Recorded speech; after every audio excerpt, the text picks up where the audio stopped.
Предмет на административното право. Конспекта по административно право и административен процес е доста обширен, но е важно по всяка една от темите да можем да кажем поне по няколко основни пункта, така че изпитващия да види, че изпитвания е запознат с материала. В следващите мини лекции, ако позволите така да ги нарека, бих искал да ви представя няколко основни пункта, с които да се запознаете и които да доразвиете в самоподготовката си. По отношение на въпроса за предмет на административното право, основните неща, които бихме могли да споменем пред изпитващия, са, че административното право се занимава с неравнопоставени отношения. Тоест, от една страна имаме държавата в лицето на нейните органи, а от другата страна имаме гражданите или съответните организации. Тоест, ако бихте искали да ви бъде издадена лична карта, например, или бихте искали да ви бъде издадено разрешение за строеж на вашия гараж или на вашата къща, следва да се обърнете към съответната администрация. Тази администрация определя условията, при които вашето разрешение ще бъде издадено.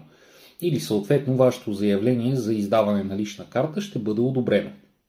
Тези неравнопоставени отношения са основата на административното право и на въпросите, които то регулира, поне по отношение на тематиката, която разглеждаме в момента.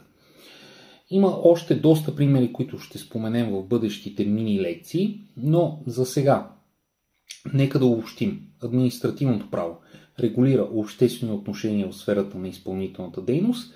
Тези отношения са неравнопоставени. От едната страна на тези отношения винаги стои държавата, от другата страна стои подчинения субект, т.е. гражданина или организацията.